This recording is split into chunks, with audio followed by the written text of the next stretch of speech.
Voilà, écoutez, je me présente, je m'appelle Rémi Pautrat, je suis préfet honoraire, président de l'Institut d'études et de recherche sur la sécurité des entreprises,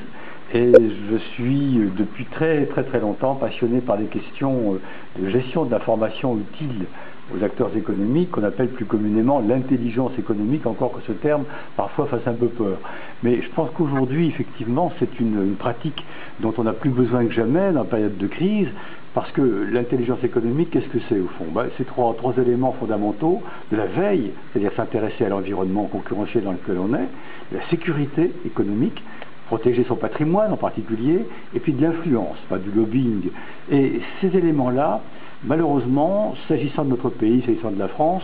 sont souvent encore largement étrangers à un grand nombre d'entreprises, surtout les petites et moyennes entreprises. Je ne parle pas bien sûr des grands groupes multinationaux, mais les PME-PMI, c'est encore pour elles, pour la plupart d'entre elles, une idée neuve. Et je pense qu'il faut pourtant qu'elles rentrent effectivement dans cette démarche, parce que c'est tout simplement l'anticipation. C'est la possibilité pour elles, cette veille, cette sécurité économique, cette influence, d'avoir un coup d'avance et d'être toujours au fond en situation d'anticipation. Le pire étant d'être obligé de s'adapter dans une situation de circonstances plus graves, parce que là on a rarement gagné.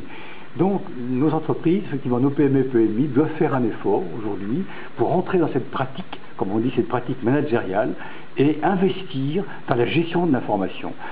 Trop peu d'entreprises le font, elles y consacrent aussi trop peu de moyens. Nos principaux concurrents ont depuis très longtemps mis en place des systèmes de gestion de l'information, et il faut que la France, en effet, pour tenir son rang,